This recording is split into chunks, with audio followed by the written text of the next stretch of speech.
ता सिद्धाणं णमो आयर्याणं णमो अध्यायाणं णमो लोये सौवसाहुणम् मंगलम भगवान वीरो मंगलम गौतमो गणि मंगलम कुंद कुंदार्यो जैन धर्मोस्तु मंगलम सर्वमंगल मांगल्यम सर्वकल्याणकारकम प्रधानां सर्वधर्माणां जैनं जयतु शासनम्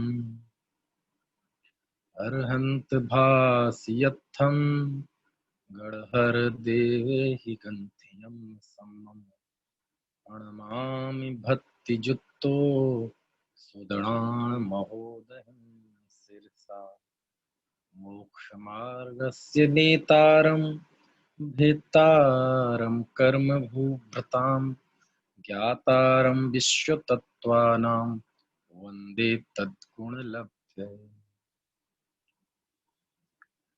श्रोतावतार पर बात चल रही है। पिछले 2 व्याख्यानों में हमने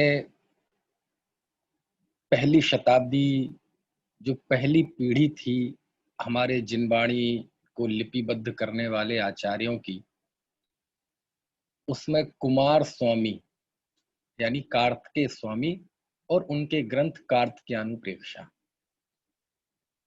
इन पर हमने 2 दिन चर्चा की। अब उसके बाद एक अगली पीढ़ी प्रारंभ होती है और अगली पीढ़ी में जो सबसे पहला नंबर आता है वो आता है आचार्य उमा स्वामी का। आचार्य उमा स्वामी ऐसे गौरवशाली आचार्य हैं। बहुत कम होता है ऐसा कि कोई एक आचार्य अथवा किसी एक आचार्य की कोई रचना, है ना, 2 अलग अलग स्थानों पे एक सी प्रमाण मानी जाती हो। जैसे भक्तांबर है, जैनियों के सभी संप्रदायों में, दिगंबर में, श्वेतांबर में, कोई भी हो, सब जगह उसकी प्रामाणिकता है। कुछ फर्क है तो वो तो स्तोत्र हो गया। इसी तरह सूत्रात्मक ग्रंथों में, शास्त्रों में तत्वार सूत्र एक ऐसी रचना है उमा स्वामी आचार्य की कि ये अखंड जैन समाज में स्वीकृत है पूरे प्रामाणिकता के साथ। यद्यपि दिगंबर परंपरा में तत्वार सूत्र का जितना भारी महत्व है, उस पर जितना काम हुआ है, श्वेतांबरों में उतना नहीं है। लेकिन इसके बावजूद भी आखिर महत्व तो है ना, प्रामाणिकता तो है ना, जो भी रहा हो। तत्वार सूत्र एक ऐसा ग्रंथ है, ऐसा ग्रंथ कहते ही हमारे मन में वो घरों में, मंदिरों में जो लिखे हुए मोटे मोटे है ना, उस पर ध्यान जाता है ना। तो तत्वार सूत्र एक ऐसी रचना है जो सभी संप्रदायों में, है ना, जैनियों के बिल्कुल अखंड रूप से स्वीकृत है। ठीक है। चलिए अब जरा हम इस पे बात करेंगे। और तत्वार सूत्र पे जब मैं बात कर रहा हूं तो मुझे समझ में नहीं आ रहा है कि मैं कहाँ से शुरू करूं, है ना। तो सबसे पहले हम थोड़ा सा इनका तत्वार सूत्र के जो कर्ता है आचार्य उमा स्वामी, है ना, इन पे थोड़ी सी बात कर लेते हैं शुरुआत में, क्योंकि इनका परिचय भी जरूरी है। आचार्य उमा स्वामी उन गौरवशाली आचार्यों में से हैं। आचार्य उमा स्वामी उन महासातिशय पुण्य वाले महासौभाग्यशाली जीवों में से हैं कि सबसे पहले तो ये सौभाग्य कि उन्होंने दिगंबर दीक्षा अंगीकार की, वह जैन संत हुए और उन्हें संत के रूप में अपना गुरु, उनके गुरु के रूप में यदि कोई उन्हें मिला तो कोई और नहीं बल्कि कलिकाल सर्वज्ञ आचार्य कुंद कुंद देव। यानी कुंद कुंद देव से जो दीक्षित हो, कुंद कुंद देव का जो जीव शिष्य रहा हो, तो अपने आप में एक ये बहुत बड़ा गौरव और बहुत बड़ा सौभाग्य उस जीव के साथ जुड़ जाता है, क्योंकि कुंद कुंद आचार्य कलिकाल सर्वज्ञ कहलाते हैं। कलिकाल सर्वज्ञ मतलब इस पंचम काल के कलयुग के सर्वज्ञ, क्योंकि इस काल में सर्वज्ञ तो नहीं थे उस समय, आज भी नहीं है, लेकिन सर्वज्ञ होते तो क्या करते, आपको तत्व ज्ञान बताते, आपको मोक्ष मार्ग बताते। तो सर्वज्ञ जब नहीं थे तो उस कमी को पूरा नहीं होने दिया, उस कमी को महसूस नहीं होने दिया, और सर्वज्ञ जो मुक्ति का मार्ग बताते वो इस काल में कुंद कुंद देव ने बताया। यानी सर्वज्ञ के विरह को महसूस नहीं होने दिया, सर्वज्ञ के विरह को उन्होंने भला भुला दिया, इसलिए उन्हें कलिकाल सर्वज्ञ कहते हैं। और ऐसे तत्व ज्ञान से, है ना, बने हुए जीव, ऐसे संयम रत्नत्रय, है ना, समता भाव और व्यापक जीवन दृष्टि से बना हुआ जीव, जब वो गुरु के रूप में किसी को मिल जाते हैं, तो गुरु के रूप में मिलना ही उस शिष्य की होनहार को दर्शाता है कि इस जीव की भली होनहार है, बहुत अच्छी होनहार है, जिस जीव को ऐसे गुरु मिले। तो ऐसे आचार्य उमा स्वामी कुंद कुंद देव के प्रमुख शिष्य थे, पट्ट शिष्य जिन्हें बोलते हैं। पट्ट तो आप जानते हैं ना, पट्ट को यदि हम सीधी भाषा में समझें तो आपने पटरानी तो सुना होगा, चक्रवर्ती की 96,000 रानियों में पटरानी, है ना। पटरानी मतलब प्रमुख, है ना, मतलब उस पूरे जो, क्या कहना चाहिए, पूरी जो उनकी पत्नियों का समूह था, महिला वर्ग था है ना, चक्रवर्ती की 96,000 रानियों, उनकी महिलाओं का जो समूह था, पत्नी समूह, स्त्री समूह, उनमें सबसे प्रमुख वो कहलाती है पटरानी। ऐसे ही आचार्य कुंद कुंद का जो संघ था, उस संघ में उनके प्रमुख प्रमुख शिष्य थे उमा स्वामी आचार्य। शिष्य के रूप में तो आचार्य नहीं थे, लेकिन जब कुंद कुंद देव ने संलेखना ली, समाधि ली, अभी हमने भगवती आराधना में पढ़ा था, आपको बताया था भगवती आराधना में, कि जब कोई आचार्य समाधि लेते हैं तो कैसे लेते हैं, अपने संघ में किसी साधु को आचार्य पद देते हैं, उसके बाद वो परगणचर्या करते हैं। परगणचर्या मतलब किसी दूसरे के संघ में जाकर किन्हीं दूसरों को अपना आचार्य और निर्यापक आचार्य स्वीकार करके फिर वहां जाके समाधि लेते हैं। तो ये कुंद कुंद देव ने भी ये किया होगा, है ना, कि उन्होंने आचार्य मतलब उमा स्वामी मुनि को आचार्य पद दिया, और उसके बाद उन्होंने संघ से विदा लेकर फिर उनकी समाधि हुई होगी। तो जिनको कुंद कुंद देव ने आचार्य पद दिया हो तो आप समझ सकते हैं वो आचार्य कितने महान रहे होंगे। उनका जो लिखा हुआ तत्वार सूत्र है, उसमें तो कुंद कुंद आचार्य की गहरी छाप है ही, स्पष्ट है। समझ में आया? वो विषय आएगा तब हम बताएंगे। तो ये ऐसा, मतलब इतना ही इनके विषय में परिचय मिलता है। ये उमा स्वामी आचार्य कहाँ के थे, कैसे थे, किस जगह तक थे, ये सारी चीजें आज मौजूद नहीं है। भविष्य में कोई और रिसर्च हो, कोई और ग्रंथ मिले तो हमें पता चल जाए तो बात अलग है, लेकिन उम्मीद कम ही दिखती है ना। क्योंकि हमारे प्राचीन आचार्यों का यही मतलब एक व्यक्तित्व था कि वो लोकेशणा से बहुत दूर रहते थे। वो बड़े बड़े कार्य करते थे, बड़ी श्रुत सेवा करते थे, सब कुछ करते थे, लेकिन मन में जरा भी ऐसा नहीं था कि मेरा नाम दुनिया जाने, है ना, मेरे नाम से ये शास्त्र जाना जाए। क्योंकि वैसे भी जिन धर्म में जो है सर्वज्ञता की मुख्यता होती है, सर्वज्ञ प्रणीत, ये जिन शास्त्र की रीढ़ की हड्डी है, ये आत्मा है हमारे जिन शास्त्रों की, कि वह सर्वज्ञ प्रणीत होना चाहिए। यदि कोई अल्पज्ञ भी शास्त्र लिखता है तो वह भी सर्वज्ञ की साक्षी में ही लिखता है। सर्वज्ञ की साक्षी मतलब उन्हीं की साक्षी भाव से लिखता है कि ये बात सर्वज्ञ भगवान ने कही है। तो इस बात को आचार्य बड़ी गहराई से समझते थे, है ना। इसलिए वो अपना, हम क्या परिचय दें, हम क्या परिचय दें, है ना, क्यों क्यों परिचय दें। तो बोले हम तो भगवान की बात को आपको बताने वाले हैं, हम उस वाणी के कर्ता नहीं है, ना हमने उस वस्तु स्वरूप को सर्वज्ञ की तरह प्रत्यक्ष देखा है। हमने तो उनकी परंपरा से सीखा है और हमें बस वो आगे बढ़ाना है। समझ में आया ना? ऐसे तो ये भाव उनके अंदर रहता था, है ना। यही कारण है कि वो अपना नाम, अपना परिचय नहीं दिया करते थे, और दे दिया तो कहीं एक जगह कोई गाथा में दे दिया, और ना भी दिया हो तो बाद में लिपिकार ने उनके नाम से वो गाथा जोड़ दी। ऐसी सब चीजें चलती हैं। तो उमा स्वामी आचार्य भी ऐसे ही गुरु के शिष्य थे। वो भी लोकेशवा से दूर थे। नाम की, नेम फेम की चिंता उन्हें भी नहीं थी।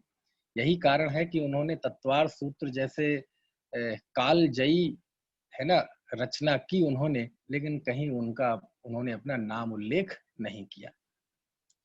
दूसरी बात, जब कुंदकुंद आचार्य के प्रमुख शिष्य थे, तो अब ये कहने जैसी बात नहीं कि ये भी ईशा की प्रथम शताब्दी में ही थे। जब शिष्य थे तो स्वाभाविक है समकालीन थे, है ना। हो सकता है उम्र में छोटे रहे हों, ये भी पक्का नहीं है छोटे रहे, हो सकता है कुंद देव से बड़ी उम्र के भी हों, ऐसा भी हो सकता है। क्योंकि जो पट्टावलियां आती हैं गुरु शिष्य परंपरा, उसमें उम्र के छोटे बड़े होने का कोई मतलब नहीं है। क्योंकि ऐसा हो सकता है कि आचार्य की उम्र कम हो और शिष्य की उम्र ज्यादा हो। समझ में आ रही है बात। आज भी ऐसे दृष्टांत आपको देखने मिल जाएंगे। क्योंकि बहुत छोटी उम्र में ही कुंद देव की दीक्षा हो गई थी, और जल्दी ही, मेरी समझ से पता नहीं 45 साल, आगे पीछे भी हो सकता है, थोड़ा ध्यान आ रहा है मुझे, उस उम्र में वो आचार्य हो गए थे। और उसके बाद 95 साल तक उनकी उम्र रही। 95 वर्ष से ज्यादा, है ना, थोड़ा और समय बीत गया था, तब उनकी समाधि हुई। तो सोच लो आप, 50 साल से भी ज्यादा वो आचार्य पद में रहे। तो हो सकता है उनके संग में उनसे कम उम्र के भी होंगे, ज्यादा उम्र के भी होंगे। क्योंकि आचार्य तो भले ही कितनी ही कम उम्र के हों, लेकिन उनसे जो दीक्षा लेते हैं, हो सकता है वो 90-100 साल के भी क्यों ना हो, लेकिन वह उनको नमस्कार करेंगे। क्योंकि आप उम्र में बड़े हैं, लेकिन यहाँ जो धर्म के क्षेत्र में आए हैं, यहाँ छोटे बड़े का मतलब कनिष्ठ और वरिष्ठ के व्यवहार का आकलन अलग दृष्टि से होता है ना। क्योंकि दीक्षा लेना एक पुनर्जन्म है।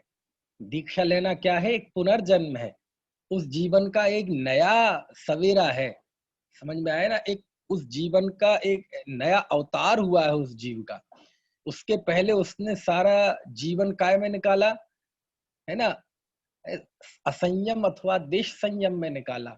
सकल चारित्र की आराधना नहीं हो पाई, इंद्रिय विषयों के बीच निकाला, कभी कम कभी ज्यादा। लेकिन अब जब उसने वस्त्र त्याग दिया, यही कारण है कि दीक्षा लेने के बाद उसका नाम भी बदल देते हैं। उसका गोत्रोत्र का व्यवहार भी पूरा हो जाता है, खत्म हो जाता है। उन्हें कोई सूतक पातक भी नहीं लगता। नाम बदल गया, सब बदल गया। एक तरह से नया जन्म हुआ है, पुनर्जन्म हुआ है। तो जिसने पहले दीक्षा ले ली, मान लीजिए किसी ने 2 साल हो गए दीक्षा ली, तो उसकी उम्र 2 साल। और वैसे कोई 100 साल का था, लेकिन आज दीक्षा ली है, तो उसकी उम्र 1 साल, दीक्षा की दृष्टि से, है ना। तो उमा स्वामी आचार्य, कुंद आचार्य से उम्र में हो सकता है बड़े भी हों, छोटे भी हों, ये तो केवल मैं एक खामखा की कल्पना कर रहा हूं।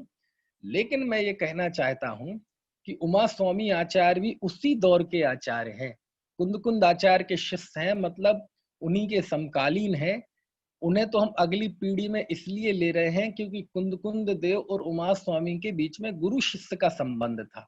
यदि गुरु शिष्य के संबंध को गौण कर दिया जाए, तो ये आचार्य भी उसी सूची में है, जिस सूची में भूतबली पुष्पदंत हैं, जिस सूची में कुंद देव हैं, जिस सूची में भट्टकेर स्वामी हैं, जिस सूची में यति वृषभ आचार्य हैं, और जिसमें शिव कोटि स्वामी है।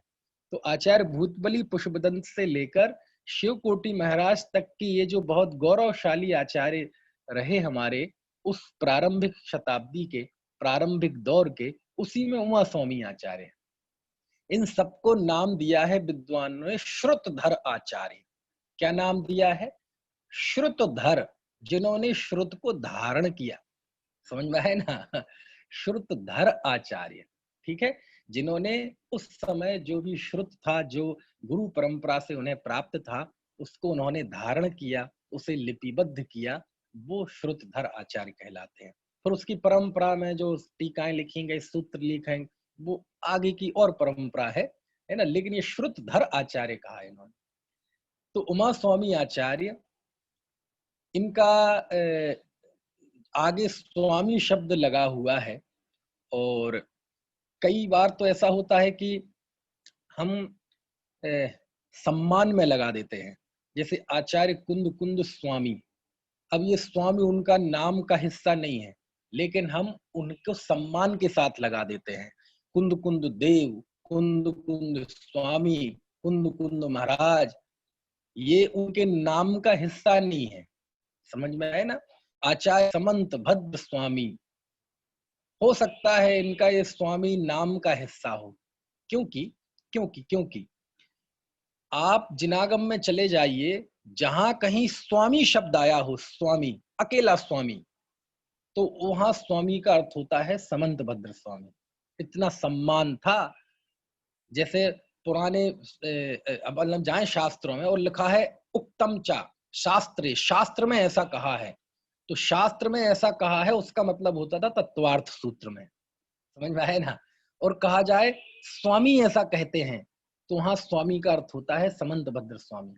यानी समंत भद्र स्वामी का कितना सम्मान रहा होगा कि स्वामी शब्द समंत भद्र स्वामी के लिए रूढ़ हो गया, शास्त्र शब्द तत्वार्थ सूत्र के लिए रूढ़ हो गया। समझ में आया ना? शास्त्र में ऐसा लिखा है मतलब तत्वार्थ सूत्र में ऐसा लिखा है। समझ में आ रही है बात? तो ऐसे स्वामी शब्द, धरसेन स्वामी, भूतबली स्वामी, पुष्पदंत स्वामी, तो सम्मान के लिए हम सबके नाम के साथ स्वामी जोड़ देते हैं। समझ में आया ना? लेकिन उमा स्वामी नाम ऐसा लगता है कि ये इनके नाम का हिस्सा है, उमा स्वामी। और वैसे भी आप दक्षिण भारत में जाएं तो प्रायः लोगों के आगे स्वामी जुड़ा रहता है। सुब्रमण्यम स्वामी, चंद्रा स्वामी, बिंद्रा स्वामी। समझ में आया ना? ऐसे ऐसे। तो हमारी आचार्य परंपरा प्रायः दक्षिण भारत में मतलब रही, बहुत समृद्ध परंपरा रही। कुंद कुंद देव भी दक्षिण में ही थे, समंत भद्राचार्य भी दक्षिण में ही थे, है ना? प्रायः अब जब कुंद कुंद आचार्य दक्षिण में थे तो उमा स्वामी आचार्य भी दक्षिण में थे। ये सब दक्षिण भारत में हमारे महान महान आचार्य हुए। यहाँ तक कि बाद में भी देख लो आप, अकलंक देव तो 8वीं शताब्दी के हैं। अकल मतलब कुंद कुंद देव से 700 साल बाद, 800 साल बाद, तब भी वो दक्षिण भारत में ही थे। जहां उनका वाद विवाद हुआ था जिस तारा देवी से, जिस मंदिर में, वो मंदिर के मैंने दर्शन किए, और वो भी दक्षिण भारत में ही है, वहां तमिलनाडु में ही, जहां हम पोन्नूर जाते हैं ना, जो कुंद कुंद की देव की साधना स्थली है, उससे ही उसी एरिया में वो मंदिर है, जहां वो जगह भी बनी हुई है। एक तरफ आचार्य अकलंक देव विराजमान थे, दूसरी तरफ बौद्धों की तारा देवी विराजमान थी, और दोनों में शास्त्रार्थ हुआ था, है ना? तो हमारे आचार्यों की सब प्राय घटनाएं सब दक्षिण भारत में, और वहां स्वामी शब्द ये अपने आप जुड़ जाता है। कभी नाम के साथ होता है, और नाम के साथ ना हो तो सम्मान के लिए होता है, और हमारे यहाँ तो सम्मान के लिए होता ही है। स्वामी मतलब मालिक, स्वामी मतलब भगवान, स्वामी मतलब तीर्थंकर, स्वामी यानी माई बाप। समझ में आए ना? तो आचार्य उमा स्वामी के साथ जो स्वामी शब्द जुड़ा हुआ है, उससे ऐसा समझ में आता है कि ये इनके मूल नाम का ही हिस्सा है। आचार्य उमा स्वामी का एक दूसरा नाम भी चलता है, उमा स्वाति। लेकिन ये उमा स्वाति दिगंबर परंपरा जो है, मूल परंपरा, प्राचीन परंपरा, वो उमा स्वामी है। ये उमा स्वाति तो शिलालेखों वगैरह में भी मिल जाता है, लेकिन ये उमा स्वाति तो ये बहुत बाद में। दरअसल क्या हुआ, श्वेतांबरों में एक तत्वार्थाधिगम है, जो कि तत्वार्थ सूत्र पे भाष्य है, तत्वार्थाधिगम भाष्य। और वह भाष्य के रचनाकार माने गए हैं एक उमा स्वाति। ये उमा स्वाति आमतौर पे प्रायः दोनों को एक समझ लिया जाता है, लेकिन वो उमा स्वाति अलग है। और यहाँ तक कि हमारे एक बहुत बड़े विद्वान हुए हैं, जैनियों के नहीं, एक सामान्य संस्कृत दर्शन के विद्वान, भाषा के विद्वान, डॉक्टर बलदेव उपाध्याय। तो उन्होंने तो साफ साफ लिखा है कि जो तत्वार्थ सूत्र के टीकाकार है पूज्यपाद स्वामी, है ना, अकलंक देव, विद्यानंदी, बोले इनके सामने यदि तत्वार्थाधिगम भाष्य रखा जाए तो कहीं कोई तुलना ही नहीं है दोनों में। ये बोले बहुत बाद की रचना है, इतनी अपरिपक्व रचना है, उसमें वैसी गंभीरता नहीं है। समझ में आया ना? और भ्रम फैलाने के लिए ऐसी बातें डाल दी गई कि ये आचार्य उमा स्वाति की 100 पग टीका है। ये सोपग टीका क्या होता है? सोपग टीका कहलाती है कि जैसे मैं मान लीजिए मैंने कोई शास्त्र लिखा और मैंने ही उसकी टीका की, तो वो कहलाती है सोपग टीका। ऐसी भी काफी हैं, प्रचलित हैं। तो वहां लिख दी कि ये उमा स्वाति की सोपग टीका है, तो उससे यह भ्रम हो गया कि ये सूत्र भी उमा स्वाति ने लिखे और उसकी टीका भी उमा स्वाति ने की, तत्वार्थादि गम भाष्य। लेकिन ये बिल्कुल भ्रामक है, उनका नाम उमा स्वामी था। और वैसे भी स्वाति है, ये तो नपुंसक लिंग का शब्द है स्वाति, ऐसे नपुंसक लिंग में नाम होंगे, समझ में आया ना। उमा स्वामी है, और उमा स्वामी भी इनका नाम कम प्रचलित है। पूर्व टीकाकारों ने, बड़े बड़े आचार्यों ने, धवलाकार ने, विद्यानंदी आचार्य ने श्लोक वार्तिक में इनको गृध्र पिच्छाचार्य नाम से स्मरण किया है। यानी इनका बहुत प्रचलित नाम था गृध्र पिच्छाचार्य। अब गृध्र पिच्छाचार्य नाम से दो नाम आते हैं, दो व्यक्ति आते हैं, एक कुंद देव और एक उमा स्वामी आचार्य। अब दोनों के साथ एक ही घटना घटी हो कि उनकी मयूर पक्षी का कोई ले गया या जो भी हुआ हो, अब सामायिक में बैठे हैं तो फिर थोड़ी चिंता करते हैं कि ये पक्षी का कमंडल का क्या होगा, समझ में आया ना। सामायिक में तो जब कोई जीव बैठता है तो इसी भाव से बैठता है कि अब तो कुछ भी हो जाए। सामायिक के काल में वो हिलते डुलते भी नहीं है, आंख खोलना तो ठीक बात है, किसी से बातचीत करना तो ठीक बात है, स्वाध्याय भी नहीं करते, समझ में आया ना। सामायिक में बैठे हैं तो तत्व का चिंतन करते हैं, बिल्कुल समस्त प्रकार के कार्यों का त्याग करके। तो कोई ले गया हो, उठा ले गया हो, कोई पशु ने यहाँ वहां कर दी हो, तो उन्होंने अब उस समय ऐसा शास्त्र में लिखा है कि बिना पिक्षिका के कोई मुनि नहीं चलते। और प्रायश्चित लिखा, यदि आप बिना पिक्षिका के 7 कदम भी चलेंगे तो आपको प्रायश्चित लेना पड़ेगा, एक कायोत्सर्ग करना पड़ेगा।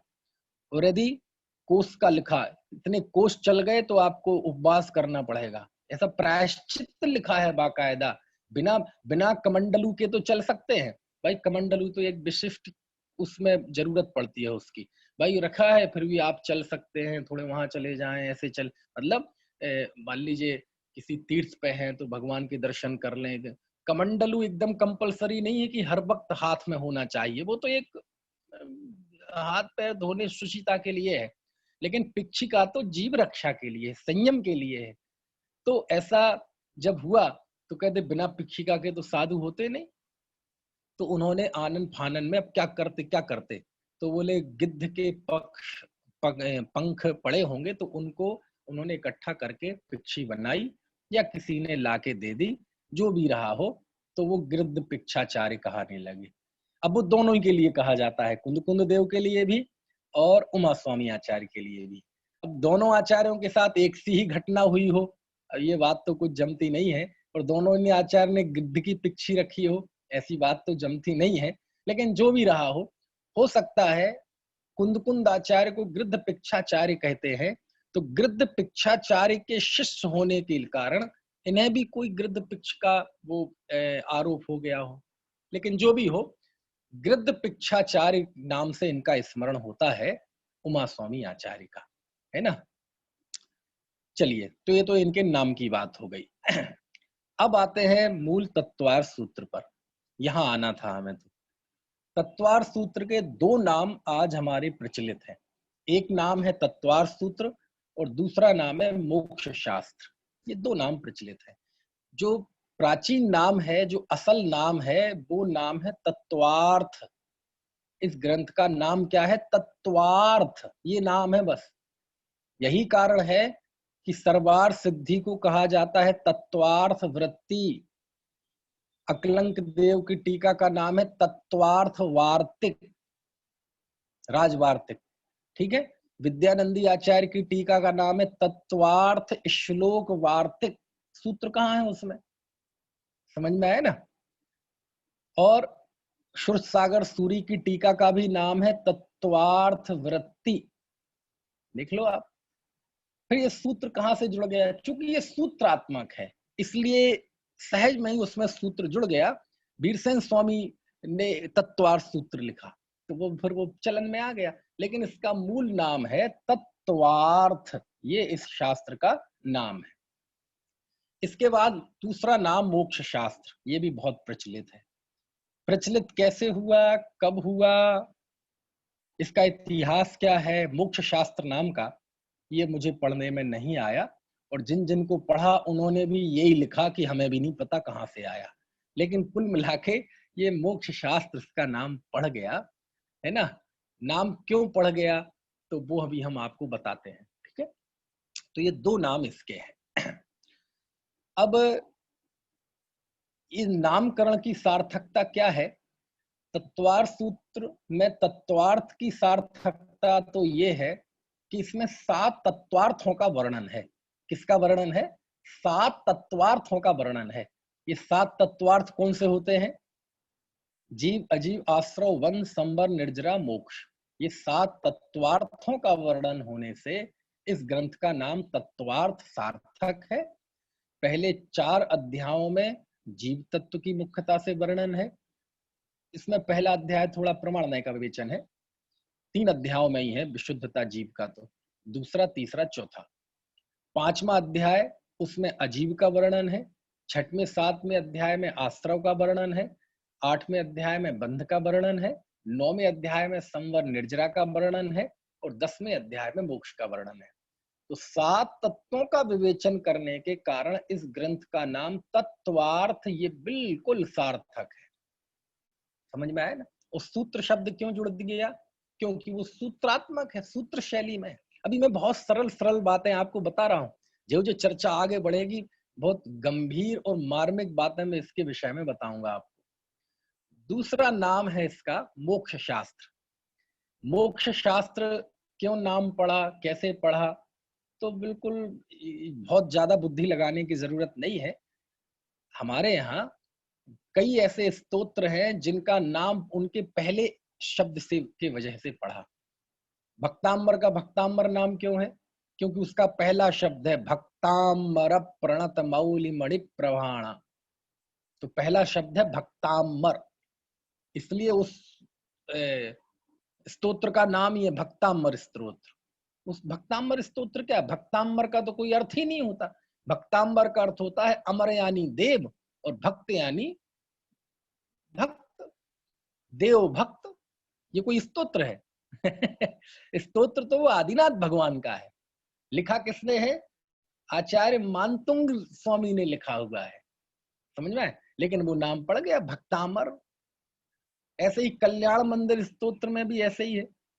और आप देवागम स्तोत्र देख लो, आप समंत भद्र स्वामी का रचा हुआ, उसका भी पहला शब्द है देवागम नभो याने चामरादि विभूतयः। तो उसमें पहला शब्द है देवागम, इसी वजह से उसका नाम देवागम स्तोत्र पड़ गया। ऐसे ही तत्वार्थ सूत्र का पहला शब्द क्या है? मोक्ष मार्ग, मोक्ष मार्गस्य नेतारम भेत्तारम कर्म भूभृताम। इसमें मंगलाचरण का पहला ही शब्द है मोक्ष।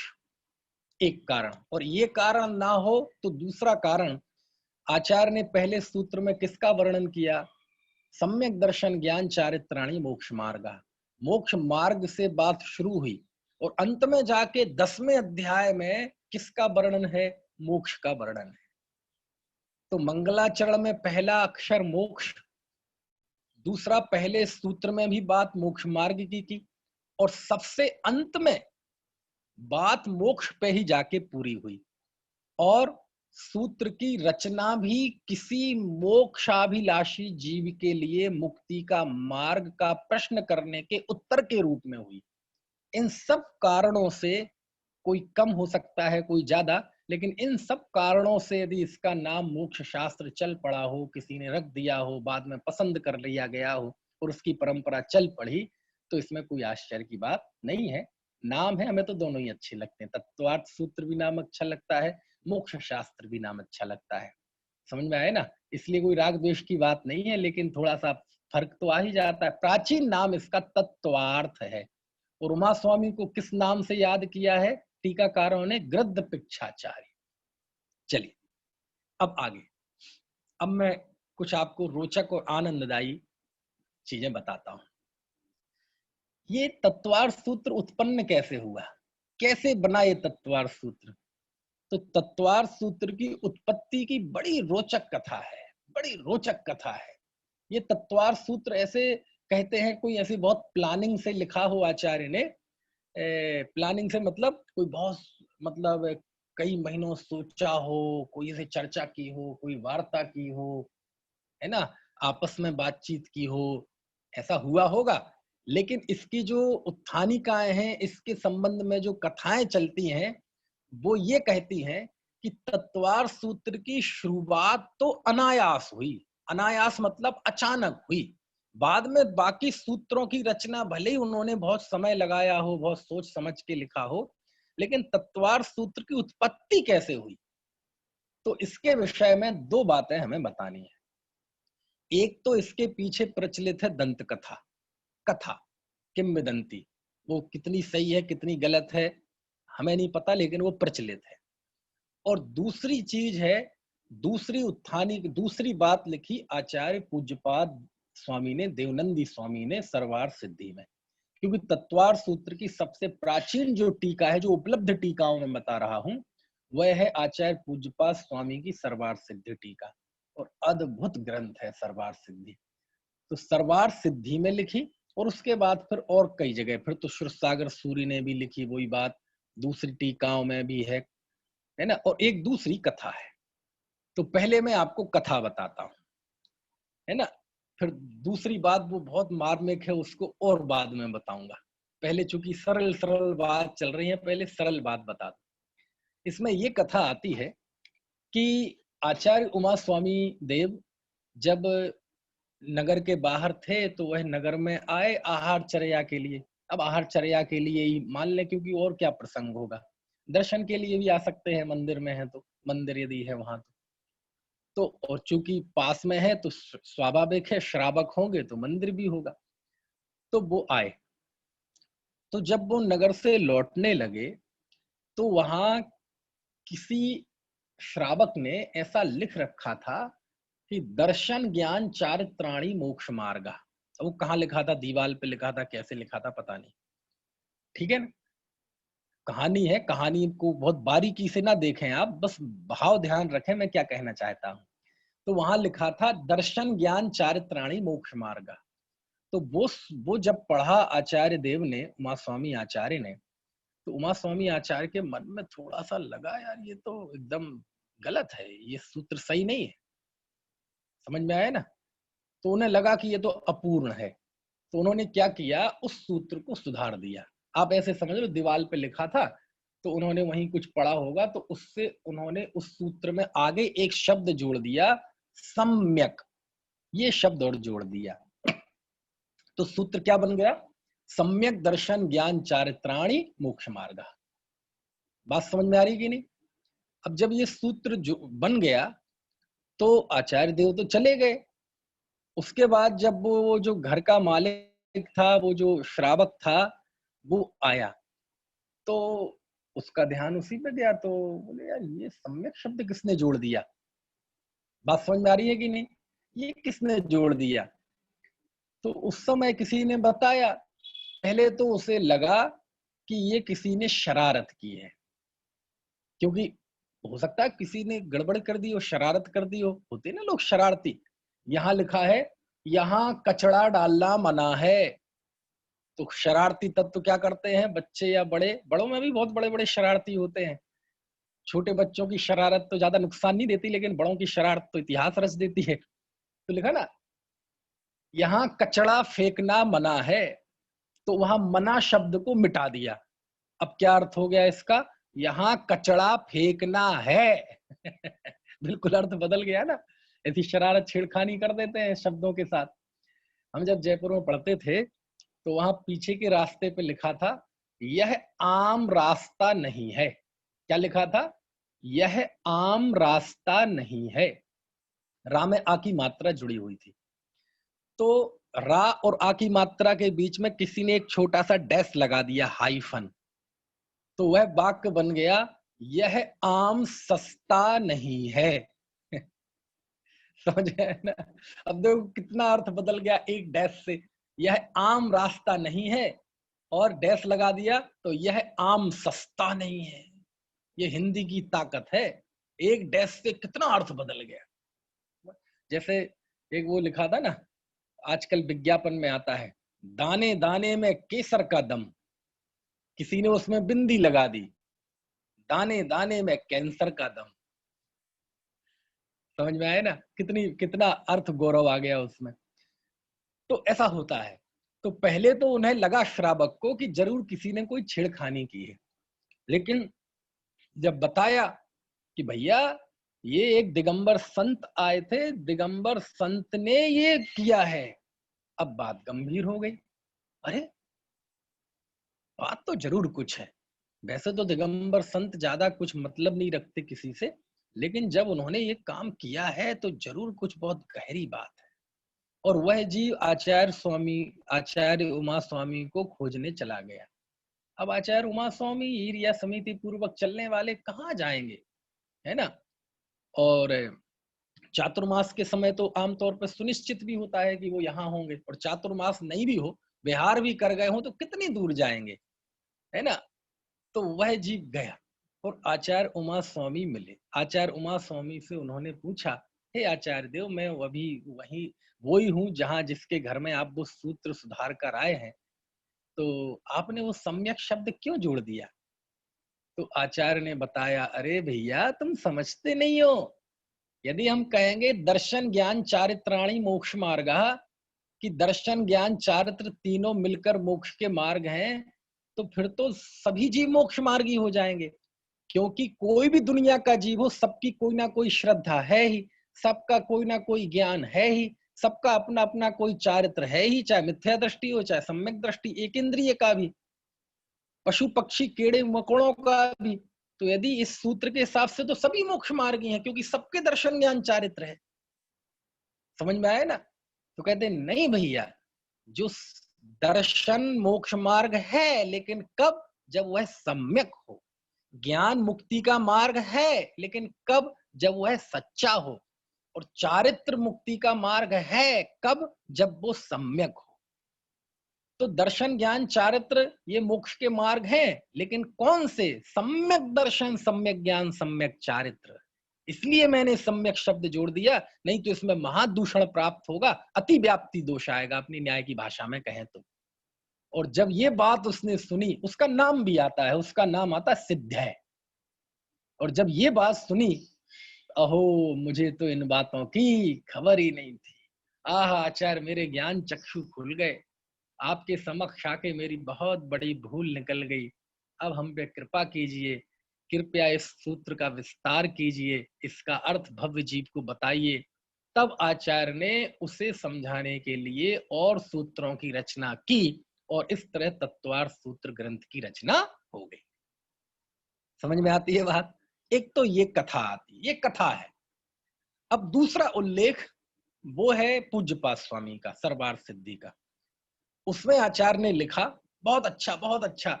सरवार सिद्धि की आप शुरुआत की 5-7 पंक्तियां पढ़ेंगे ना, तो बहुत आनंद आया, उसमें बहुत आनंद आएगा। मुझे वो टूटी फूटी याद है पंक्तियां, है ना।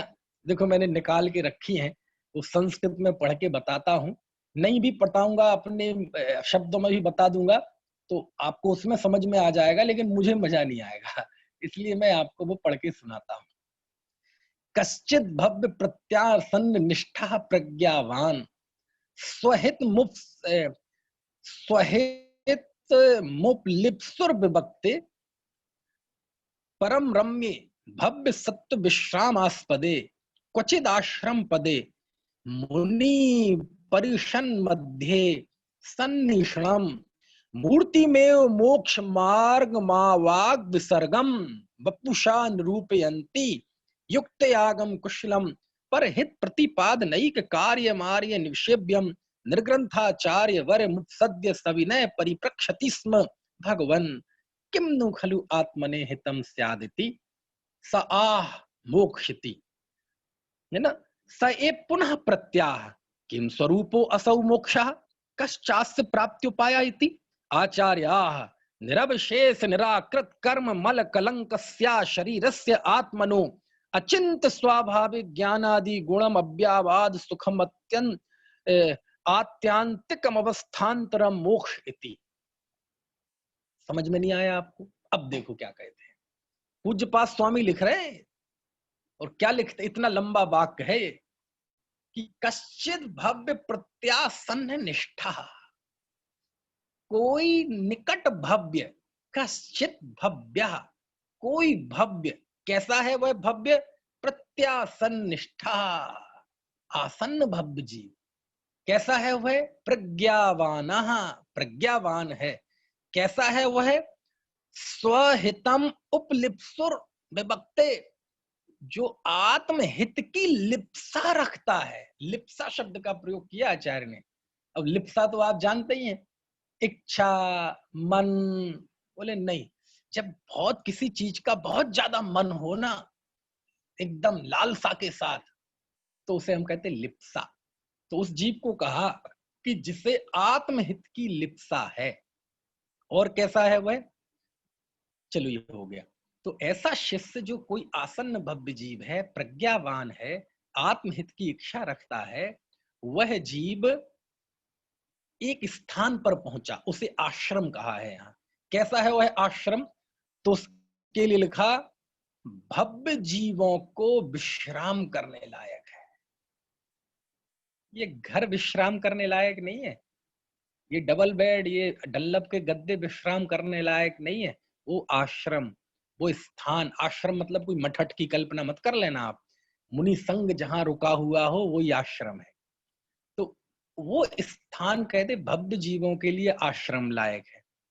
और उस स्थान पर सुनना, जब वह आसन्न भव्य जीव उस आश्रम स्थल पर पहुंचा और उसने क्या देखा कि मुनि परिषद मध्य, वाह, मुनि परिषद, जो मुनियों का संघ है ना, उसको यहाँ परिषद कहा गया है।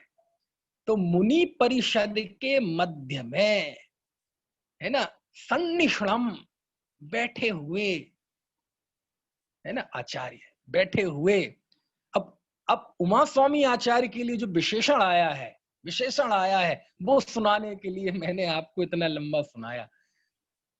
मूर्तमेव मोक्ष मार्गम अविभाग विसर्गम बपुषाम निरूपयन्तम। क्या लिखते हैं आचार्य उमा स्वामी का? उन्होंने चित्र खींचा पूज्यपाद स्वामी ने सरवार सिद्धि में, कि वह मुनि परिषद के बीच में बैठे हुए मुनि, वह ऐसे लग रहे हैं, ऐसे लग रहे नहीं रहे हैं, उत्प्रेक्षालंकार नहीं है, ऐसा है क्या कि वह अपने शरीर के द्वारा बिना कहे ही, बिना किसी अविवाक विसर्ग, बिना बोले ही, बिना वाणी का प्रयोग किए ही, बपुषाम, अपने शरीर के द्वारा, निरूपयन्तम, निरूपण किया है उन्होंने। किसका? किसका? मोक्ष मार्ग का। यानी उन आचार्य उमा स्वामी की मुख मुद्रा, उनकी मुद्रा ही मोक्ष मार्ग को बिना कहे ही बता रही है। वाह, हे गुरुवर शाश्वत सुख दर्शक, यह नग्न स्वरूप तुम्हारा है, जग की नश्वरता का सच्चा दिग्दर्शन करने वाला है। ऐसे शिष्य, ऐसा वह भव्य जीव, ऐसा तो भव्य हो और ऐसे आचार्य हो। भव्य कैसा? प्रज्ञावान, आत्महित की लिप्सा रखने वाला निकट भव्य जीव। और किनके समक्ष गया? जो अपनी मुख मुद्रा से, शरीर के द्वारा ही मुक्ति मार्ग बताने वाले हैं। अभी मुंह से नहीं बताया। समझ में आया? कहां बैठे हुए? मुनि परिषद के बीच में बैठे हुए, गृहस्थों के बीच में नहीं, असंयमी जनों के बीच में नहीं, सेठिया राजनेताओं के बीच में नहीं, मुनि परिषद के बीच में बैठे हुए। और कहा? आश्रम में। समझ में आया? वहां वह जीव गया। अब क्या प्रश्न पूछा आचार्य से, है ना? और कैसे है वह आचार्य? युक्त आगम कुशल। अब मैं ज्यादा विशेषण नहीं बता रहा हूं। युक्ति आगम में कुशल हैं, पर जीवों के हित का प्रतिपादन करने वाले हैं, ऐसे निर्ग्रंथ आचार्य, है ना? उनके समीप जाकर उसने सविनय प्रश्न पूछा, हे आचार्य देव, है ना? आचार्य देव नहीं लिखा, मालूम कौन सा शब्द लिखा? भगवन। क्या लिखा? भगवन आचार्य देव तो मैं कह रहा हूं, इसमें आचार्य नहीं लिखा। भगवन, हे भगवान, किम नु खलु आत्मने हितम स्यादिति, आत्मा का हित क्या है? खलु, वास्तव में आत्मा का हित क्या है? आत्मा का हित अकेले नहीं पूछा, आत्मा के हित तो कोई बहुत सारे हो सकते हैं। मान लीजिए आपको कोई कहे भाई साहब मैं शरीर में बहुत बीमार हूँ, कृपया मेरे लिए कोई हित की बात बताओ, तो कहेगा ये दवा ले लो। ये कोई हित है? वास्तव में आत्मा का हित क्या है? खलु, निश्चय से वास्तव में आत्मा का हित क्या है? तो आचार्य कहते हैं सा आचार्य कहते हैं मोक्षति, मोक्ष है। सा ए पुनः प्रत्याह, वह फिर से पूछता है, किम स्वरूपो असौ मोक्षः कस्यास्त प्रत्युपायः इति। आचार्य कहते हैं, बहुत लंबा वाक्य है, निरवशेष निराकृत अनंत ज्ञान आदि गुण अव्याबाद सुख की प्राप्ति है ना, और अवस्थ शरीर आदि का अत्यंत नाश होना, इस दशा का नाम मोक्ष है। यानी जीव सकल कर्मों से रहित निरावरण हो सकता है और हो गया, इसका नाम मोक्ष है। आनंद आ गया। हे आचार्य देव, उस मुक्ति का उपाय क्या है? तो आचार्य के मुख से सूत्र निकल पड़ा, सम्यक दर्शन ज्ञान चारित्राणी मोक्ष मार्ग। ऐसा लिखा पूज्यपाद स्वामी ने। सोचो आप, ऐसा तो शिष्य और ऐसे आचार्य, और जब ऐसे शिष्य और आचार्य के बीच में जब संवाद होता है, तब जाके तत्वार सूत्र जैसी रचना निकलती है। समझ में आए ना? है, हम आप में से कोई होता तो हम क्या पूछते, हे आचार्य देव कृपया करके बताइए, हमारे घर में कलह है, कैसे ठीक हो जाए, हम गरीब हैं, कैसे ठीक गरीबी हमारी दूर हो जाए, बच्चा कहना नहीं मानता, कैसे ठीक हो जाए। समझ में आए ना? अजी हमारे तीर्थ का उद्धार कैसे हो जाए, हमारे मंदिर का उद्धार कैसे हो जाए, हम तो ये प्रश्न पूछते। समझ में आए ना? लेकिन यहाँ कौन सा भव्य है? स्वहित की जिसे लिप्सा है, प्रज्ञावान है, आसन्न भव्य है, ऐसा प्रश्न पूछने वाला भव्य हो, और ऐसे आचार्य हो कि जो मुनियों के बीच में बैठे थे और उनको देखकर ही ऐसा लग रहा था कि ये मोक्ष मार्ग बता रहे हो। बोले वाणी तो बात की बात है, वो तो मुद्रा से ही मुक्ति मार्ग बता रहे थे, बिना बोले ही मार्ग बता रहे थे। समझ में आए ना? ऐसा बताने वाले आचार्य और ऐसा पूछने वाला शिष्य, जब ऐसे दो जीव होते हैं, तब तत्वार सूत्र निकलता है। और एक भी बैलेंस गड़बड़ होगा, तब तत्वार सूत्र नहीं निकलेगा। समझ में आया ना? पूछने वाला कुटिल हो या भोला हो या कसाई हो, बताने वालों का नहीं कहते हैं हम, क्योंकि उनकी अब क्यों उसमें ज्यादा। यहाँ तो मान लीजिए ऐसा पूछने वाला कुटिल होता और आचार्य उमा स्वामी के समक्ष आके कुछ, आचार्य स्वामी तो बात ही नहीं करते, क्या बात करें। समझ में आया ना? ऐसे पूछने वाले और ऐसे बताने वाले, ऐसा लिखा। और ये बात फिर बाद में भी लिखी, और तत्वार्थ वृत्ति में श्रुत सागर सूरी ने उस शिष्य का नाम भी लिखा। वो जो भव्य जीव था ना, कश्चित आसन्न भव्य जीव, उसका नाम लिखा बाकायदा, और उसका नाम दिया है उन्होंने द्वैयाक। द्वैयाक, द्वितीया में दावा होता है ना, तो दावा उसमें ऐ की मात्रा और या में आ की मात्रा और का, द्वैयाक, ऐसा नाम दिया है उन्होंने। समझ में आए ना? तो अब ये दो चीजें हैं, एक मैंने आपको कथा बताई और दूसरी आचार्य पूज्यपाद स्वामी का ये उल्लेख बताया, और बाद में फिर कई टीकाकारों ने वो बात लिखी। तो अब इसमें से होगी तो एक ही सही, कोई दोनों तो हो नहीं सकती, है ना? तो कथा को कथा माने और पूज्यपाद स्वामी ने जो लिखा है वो माने। इससे एक बात तो सामान्य तौर पर निकलती है। क्या निकलती है? कि तत्वार सूत्र की रचना शुरुआत तो अनायास हुई, बिना कोई प्लानिंग के, अनायास। फिर बाद में भले ही उन्होंने पूरे बहुत प्लानिंग के साथ पूरा मस्तिष्क में अध्यात्म आगम सबका संतुलन बिठा के उन्होंने लिखा, लेकिन तत्वार सूत्र की रचना किसी आत्मा के हित चाहने वाले व्यक्ति के निमित्त से हुई है, ये बात तो सिद्ध है। मतलब क्या हुआ कि तत्वार सूत्र का संबंध सीधा हमारे आत्महित से है, हमारे मुक्ति मार्ग से है।